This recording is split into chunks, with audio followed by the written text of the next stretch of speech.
그들이 예루살렘에 가까이 가서 감난산 백밥에게 이르렀을 때 예수께서 그 두 제자를 보내시며 이르시되 너희는 맞은편 마을로 가라. 그리하면 곧 매인 나귀와 나귀 새끼가 함께 있는 것을 보리니 풀어 내게로 끌고 오라. 만일 누가 무슨 말을 하거든 주가 쓰시겠다 하라. 그리하면 즉시 보내리라 하시니 이는 선지자를 통하여 하신 말씀을 이루려 하심이라. 일렀으되 시온 딸에게 이르기를 내 왕이 내게 임하나니 그는 겸손하여 나귀 곧 멍에 매는 짐승의 새끼를 탔도다 하라 하였느니라. 아멘. 종료주일로 지킵니다. 우리가 다 알듯 예수님께서 나귀를 타시고 예루살렘으로 고난당하시고 십자가에 죽기 위하여 들어오시는 바로 그날이죠. 하나님의 구속적 사역의 경륜을 이루시기 위한 마지막 그 순간을 위해서 주님은 예루살렘으로 들어오고 계셨습니다. 오늘 본문의 말씀이 바로 그때에 관한 기사 기록입니다. 오늘 새벽에도 나누었던 말씀처럼 많은 유대인들이 그 예수님의 예루살렘에 오심을 종려나무 가지를 흔들고 자신들의 겉옷을 길가에 펴고 하는 모습으로 호산나 호산나 다윗의 자손이여 찬송하리로다 찬송하리로다 그렇게 외침으로 예수님을 맞이하고 있었죠. 근데 그 외침은 자기들 스스로가 자기를 선동함으로 만들어낸 자기의 열정에 불타는 황홀함의 순간이었습니다. 왜? 그들이 원했던 건 정치적 메시아였거든요. 오병이의 기적을 통해서 야, 저런 분이라면 로마의 압제로부터 우리를 충분히 구해내실 수 있는 구원자 메시아가 맞다. 그래서 예수를 저들의 임금으로 삼으려고 했어요.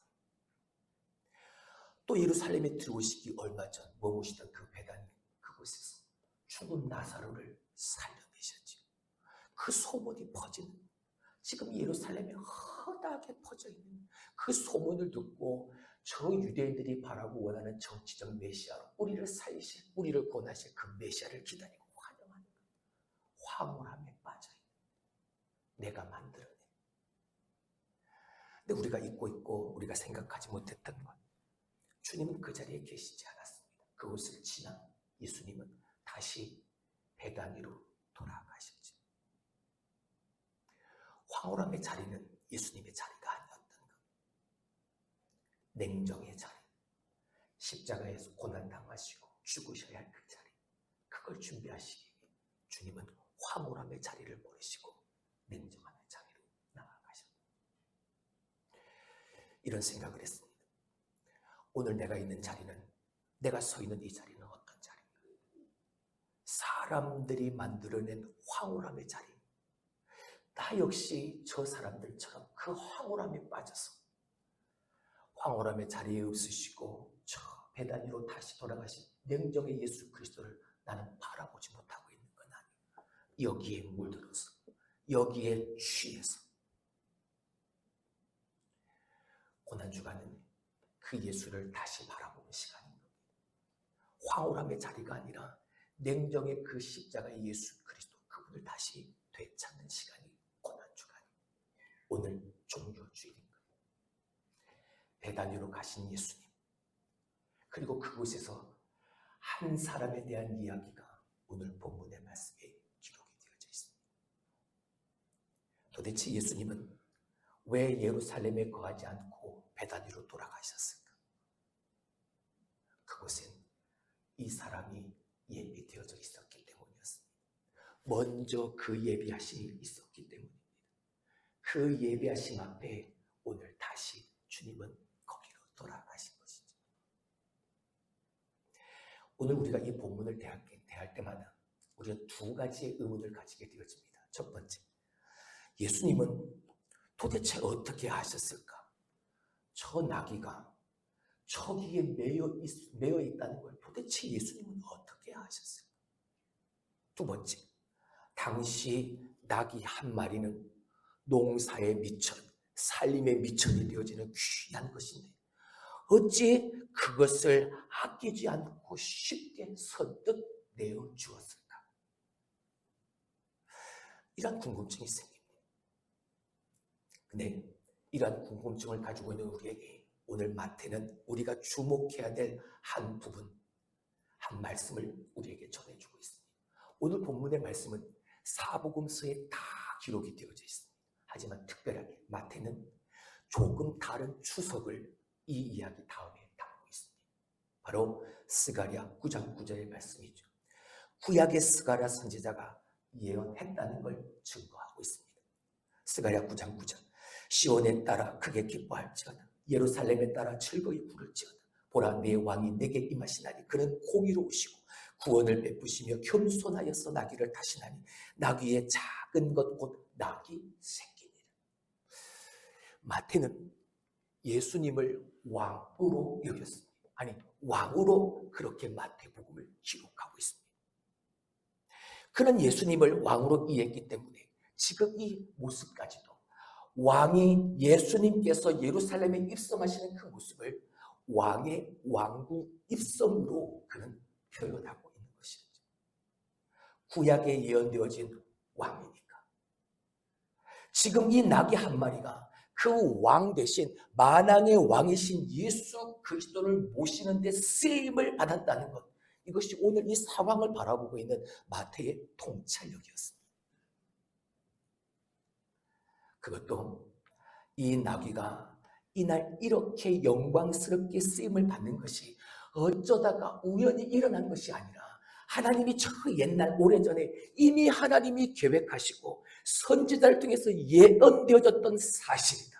이걸 증명하고 있는 것이었습니다. 4절의 말씀을 한번 보실까요?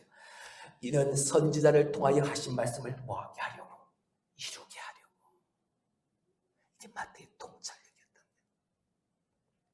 사랑하는 성도 여러분, 하나님께서는 이 나귀 새끼 한 마리를 향해서 이렇게 세심하도록 오랜 시간을 통해서 계획을 가지고 계셨다면 오늘 저와 여러분을 향한 하나님의 계획은 어떻게 세워놓으셨을까? 기대가 되지 않습니까? 가슴이 막 뛰지 않습니까? 설레이지 않습니까? 하나님은 당신의 형상으로 우리를 지으셨습니다. 그리고 우리를 이 땅에 보내시기로 만세전 창세전부터 그렇게 작정하셨습니다. 그리고 죄와 사망에 빠진 나를 살리시려 하나님은 독생자 예수 그리스도를 이 땅에 보내셨지. 그리고 그분을 버리시면서까지 하나님은 나를 살리셨습니다. 이렇게 우리 모두는 이 예수님과 맞바꾼 예수님 자리의 인생들인 거죠. 이런 우리를, 이런 저와 여러분을 하나님은 어떤 계획을 가지고 계실까? 그냥 아무렇게나 살도록 내버려 두실까? 시시하게 아무런 의미 없이 그냥 주어진 시간을 살아가도록 그렇게 우리를 만드셨을까? 아닙니다. 오늘 이 나귀가 수레를 끄는 데 쓰임을 받을 수도 있고 짐을 지고 나르는 데 이 나귀가 쓰임을 받을 수도 있습니다. 하지만 오늘 본문은 이 나귀가 예수님을 위해 쓰임 받았다는 이 사실이 얼마나 귀하고 얼마나 영광스러운 것인가, 이걸 우리에게 가르쳐주고 있는 겁니다. 무엇보다 먼저 우리 모두가 하나님을 위해, 예수를 위해, 하나님의 나라를 위해 영광스럽게 쓰임받을 수 있는 존재 되시길 주님의 이름으로 축원합니다.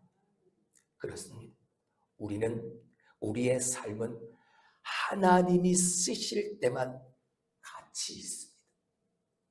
우리의 삶은 하나님이 쓰실 때만 행복할 수 있습니다. 우리의 삶은 하나님이 쓰실 때만 형통할 수 있습니다. 할렐루야. 기억하십시오. 하나님은 우리 한 사람 한 사람을 향한 분명한 계획, 놀라운 계획을 하나님은 가지고 계십니다. 때문에 우리가 그 하나님 앞에 쓰임을 받는 그 순간, 그리고 그 자리마다 우리는 그 하나님을 향해 소리치고 감사하며 감격하며 외칠 수 있어야 하는 것입니다. 요즘 가수들이 나와서 노래를 부르면 난리가 납니다. 그 큰 세트장을 가득 채운 그 사람, 난리 법석을 떠. 소리를 질러대고 손을 흔들다 못해 온몸을 다 흔들고, 또 어떤 이는 그 모습 바라보면 눈물을 펑펑 쏟아냅니다. 그뿐 아니라 자기가 좋아하는 연예인이 나와서 이상한 몸짓만 해도 깍 소리를 지르며 어쩔 줄 몰라. 네, 여러분, 우리 예수 믿는 우리, 그 예수님이 바로 내 죄 때문에 그 죄를 사하시려고 십자가에 못 박혀 죽으시고 다시 살아나셨다. 감동이었습니다. 감격이었습니다. 그 예수님이 너무나 좋아서 그 예수님을 향해 정말 소리쳐 찬송해 본 적이 과연 언제입니까? 얼마나 그 예수 그리스도의 은혜에 감사해서 목 놓아 울어본 적 과연 언제였습니까? 예수님의 은혜가 너무너무 고마워서 감사해서 어찌할 바를 몰라 감당할 수 없는 그 거룩한 몸부림을 처음 본 적이 과연 언제였나? 축구 경기를 보게 되어지면, 내가 응원하는 팀이 골을 넣게 되어지면 난리가 납니다. 수많은 관중들이 박수를 치고 환호하고 경기장이 들썩들썩하죠. 야구 선수도 마찬가지. 야구 선수가 안타를 치고 홈런을 치면 그 야구장이 들썩들썩합니다. 왜 그렇습니까? 그 순간을 기다렸기 때문에. 골을 넣는 그 순간, 안타를 치고 홈런을 치는 그 순간을 언제쯤 골이 터질까? 언제쯤 홈런을 칠까? 기다리다 마침내 그 순간이 오니까 소리치고 감동에 물결이 휩싸이게 되어지는 거예요. 자신도 모르게 벌떡 일어나 환호성을 질러대는 거예요. 사랑하는 성도 여러분, 예수 믿는 우리에게 그 순간이 언제입니까? 예수 믿는 우리에게 과연 나는 그 순간을 오늘도 기다리고 살고 있습니까? 주님을 사모하시길 바랍니다. 은혜를 사모하시길 바랍니다. 말씀을 사모하시기를 바랍니다. 하나님은 사모하는 자에게 은혜를 베푸시기 때문입니다.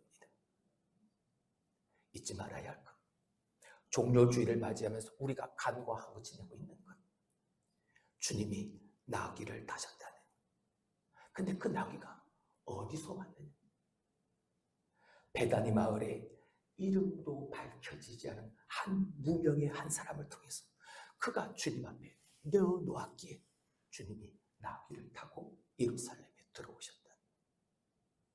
어찌 보면 그 사람에게 주께서 쓰시겠다 하는 그때가 바로 그 순간, 바로 그 자리였을지 모릅니다.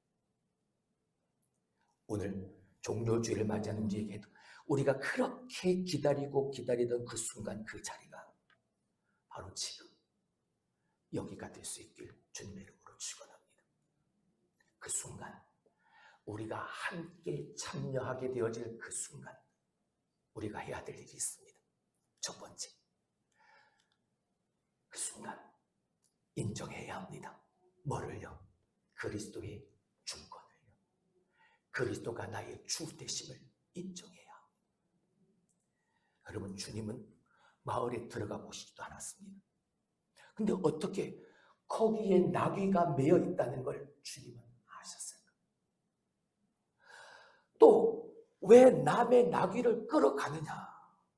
주인이 화를 낼 때 주가 쓰시겠다 하셨다, 주께서 쓰시겠다 하셨다, 주님이 쓰신다라고 하기만 하면 그 나귀를 기꺼이 내어줄 것이라는, 어떻게 하셨습니까? 또한 주께서 쓰신다는 말 한마디에 사파나 곡괭이 한 자루가 아니라 그렇게 귀한 나귀 한 마리를 내어줄 수 있었을까? 대부분의 성경학자들은 하나님은 전지전능하시니까, 하나님은 모르는 것이 없으시니까, 하나님은 다 아시니까, 또 헌신되고 준비된 무명의 제자가 그곳에 있다는 것도 하나님은 다 아셨으니까 라고 말을 합니다. 물론 오늘의 본문의 말씀을 그런 신학적 관점에 맞춰서 보면 그렇게 보일 수밖에 없습니다. 하지만 공동체적 관점에서 오늘 말씀을 바라보면 오늘의 이 상황이, 이 그림 너무나도 우리에게 쉽게 다가올 수 있습니다. 예수님은 예루살렘에 여러 차례 방문하셨습니다. 근데 예수님이 예루살렘에 오실 때마다 거의 대부분 예루살렘에서 주무시지 않고 베다니에서 주무셨습니다. 마을 사람들과 함께 식사도 하고 그들과 함께 말씀도 나누었습니다. 베다니에는 마르다와 마리아가 살고 있었죠. 그리고 늘 예수님을 위해 식사를 준비하던 마르다가 있었고, 예수님의 발밑에 앉아 그 말씀을 즐겨 듣던 마리아가 있었고, 무엇보다 그들의 오라비 나사로가 죽었을 때 예수님은 사랑하는 자 나사로의 죽음 앞에서 주님은 눈물을 흘리시며 그를 살려주시기도 했던 자리가 바로 그 베다니였습니다. 베다니는 슬픔의 집, 가난한 사람의 집이라는 뜻을 가지고 있습니다.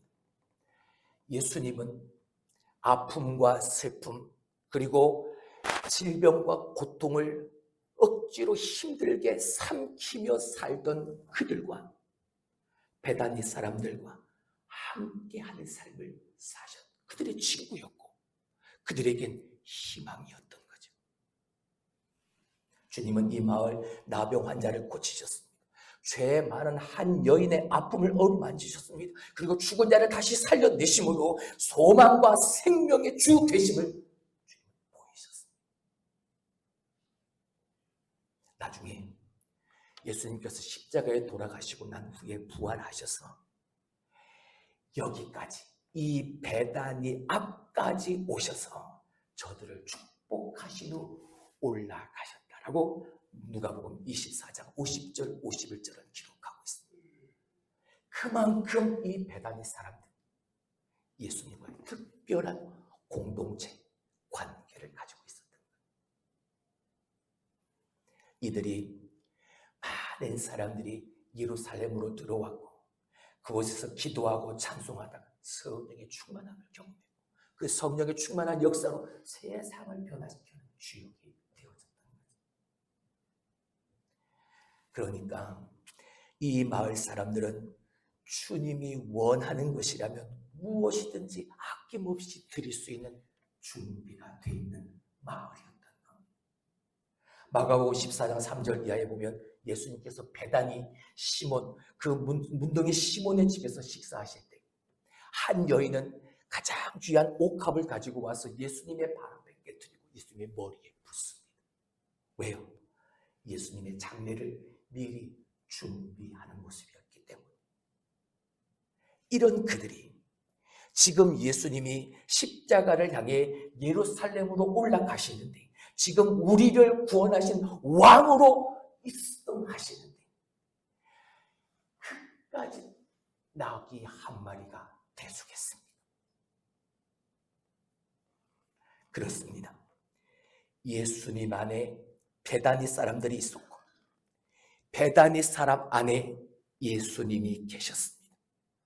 이런 관계 속에서 주님 여기 있습니다, 주님 마음대로 쓰십시오, 이게 가능했던 거죠. 이것이 그리스도의 주권인 겁니다. 그리스도의 주 대신 그리스도의 진정한 로드십, 거기에 순종하는 자의 모습인 거예요. 주님 여기 있습니다. 마음껏 쓰십시오. 여러분, 주권의식은 단순한 헌신을 말하는 게 아닙니다.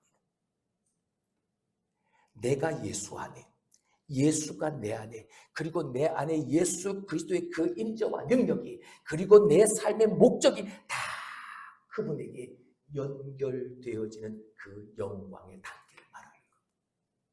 그러니까 내 것과 예수님의 것이 구별이 없는, 그러니까 그때 내 모든 것을 다 내어놓을 수 있게 되어지는 그 신비의 단계, 이걸 알아요.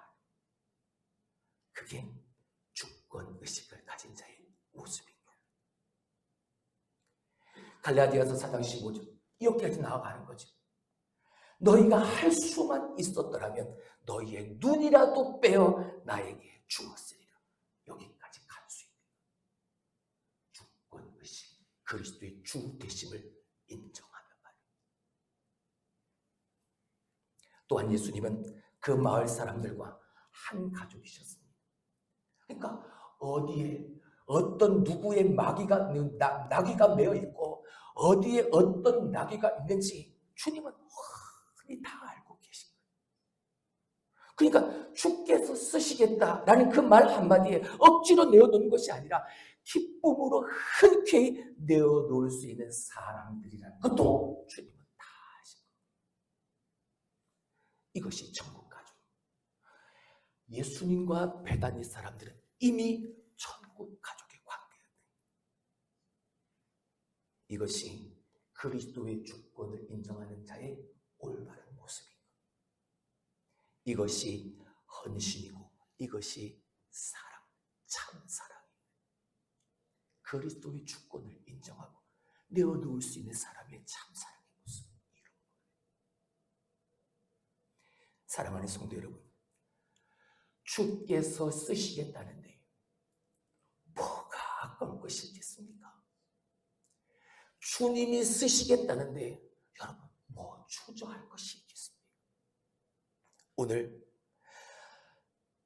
주님께서 쓰시겠다고 하는데 이 무명의 이 나귀 주인과 같이 주님을 위해서라면 그 주권을 인정하고 내가 가진 것 무엇이든 아낌없이 드릴 수 있는 함께 참여하는 그 순간 저와 여러분이 될 수 있기를 주님의 이름으로 축원합니다.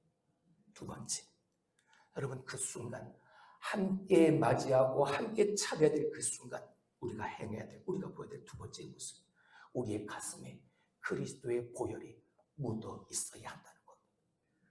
내게 그 보혈이 묻혀 있고 그 보혈이 흐르는 삶을 살아야 진정한 헌신의 삶, 온전한 두 드림의 삶을 살 수 있다는 것.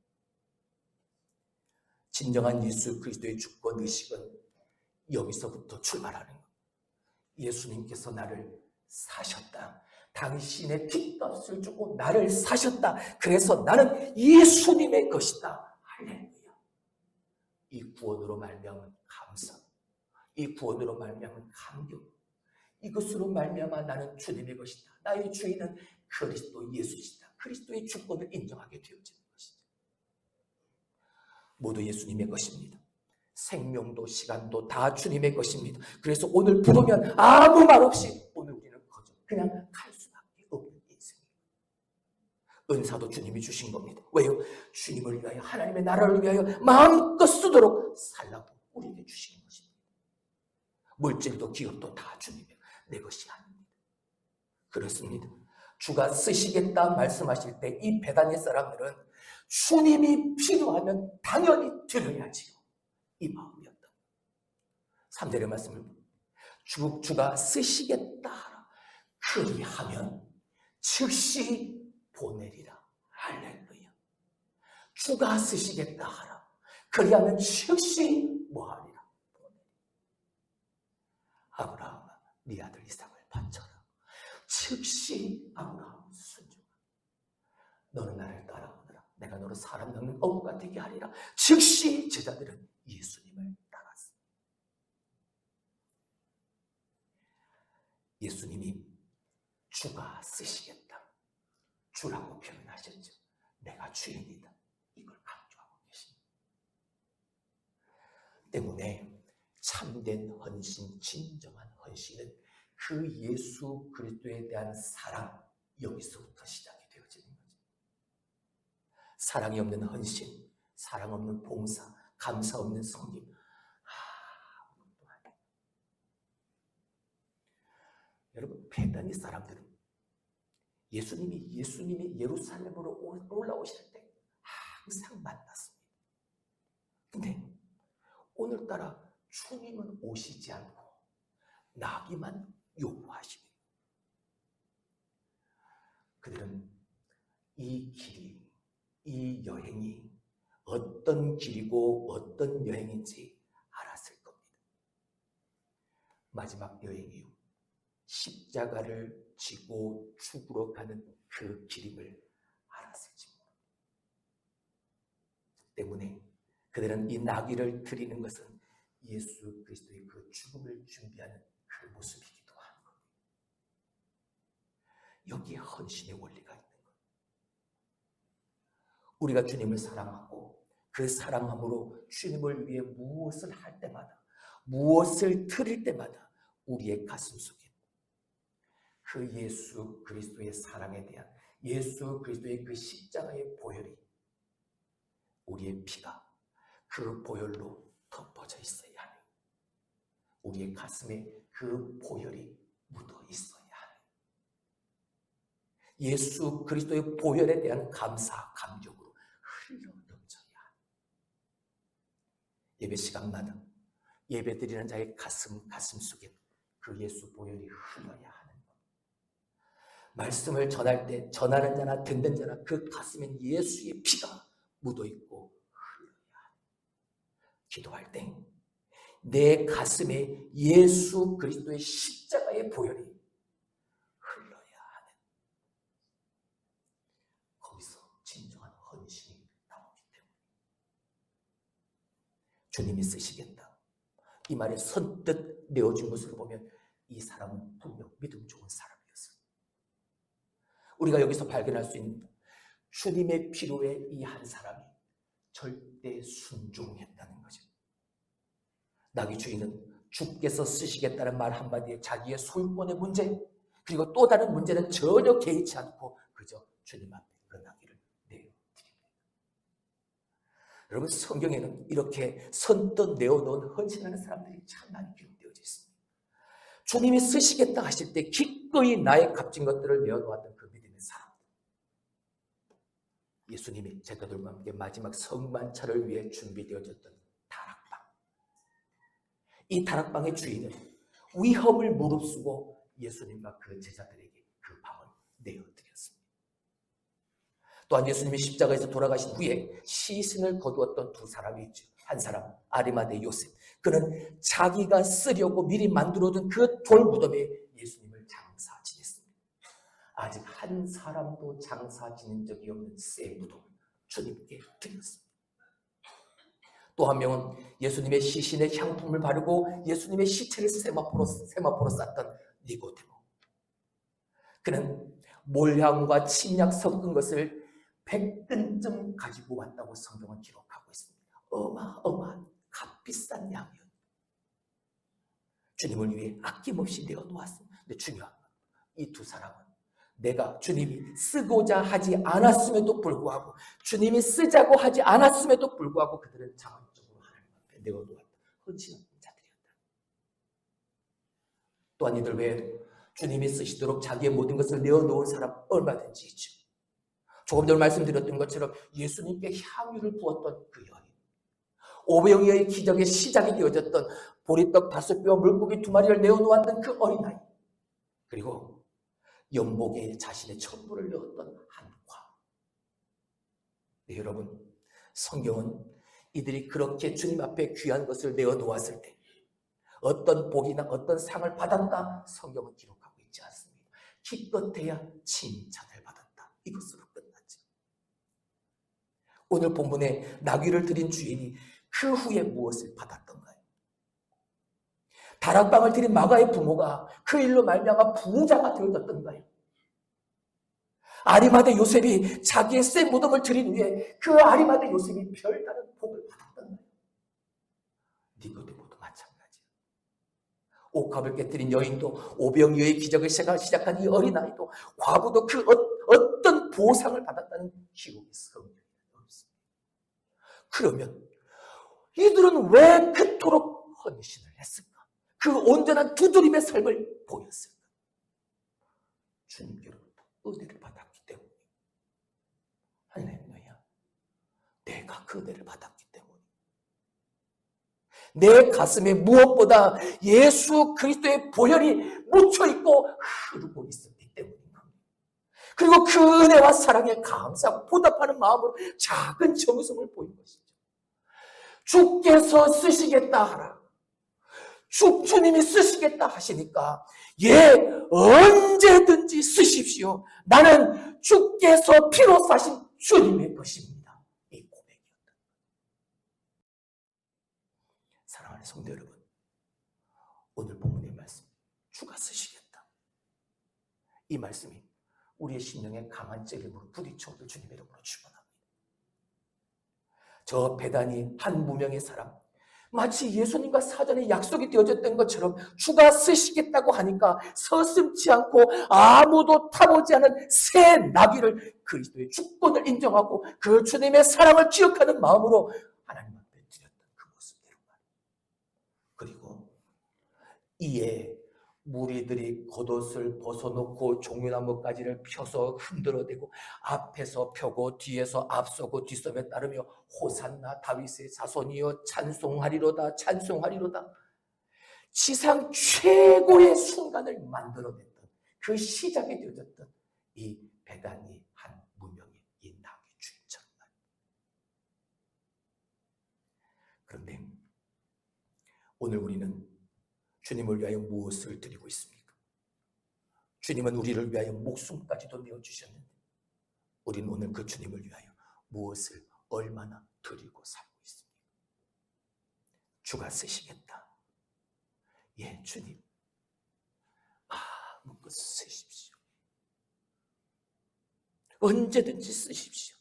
저는 주께서 사신 주님의 것에 불과합니다. 말씀을 맺습니다. 베다니 마을에 나귀를 드린 사람과 같이, 그리고 겉옷을 벗어서 주님 앞에 깔고 종려나무가지를 흔들며 호산나를 부른 그 순간을 함께 할 수 있는 저와 여러분이 될 수 있길 주님의 이름으로 축원합니다. 오늘 이 종려주의를 통해서 그 주님의 은혜에, 내가 받은 그 주님의 은혜에 만분의 1이라도 보답하는 의미에서 그리스도의 주권을 인정합시다. 그 순간, 그리고 그 그리스도의 보혈이 내 가슴에 묻어있고 흐르게 합시다. 그 순간, 그런 새로운 각오와 결단이 여러분에게 있길 주님의 이름으로 축원합니다.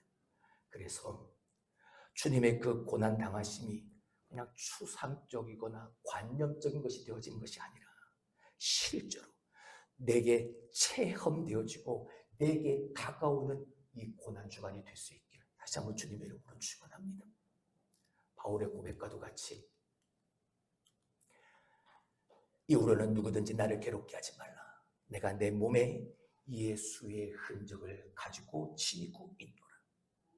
이 고백과도 같이 우리가 예수 그리스도의 주권을 인정하고 주님과 나와의 그 관계 속에서 내 가슴, 우리들의 가슴마다 그 그리스도의 보혈이 묻어있고 흐름으로 진정한 헌신, 그 사랑으로 그리스도의 고난이 내게 저 바울과 같은 흔적이 되어져서 그런 이번 한 주간이 되어짐으로 함께 참여하는 그 순간순간이 더욱더 크신 주님의 은혜로 충만하여져 부활의 기쁨에, 그 부활의 영광의 날에 함께 참여할 수 있게 되길 주님의 이름으로 축원합니다. 할렐루야. 기도합니다.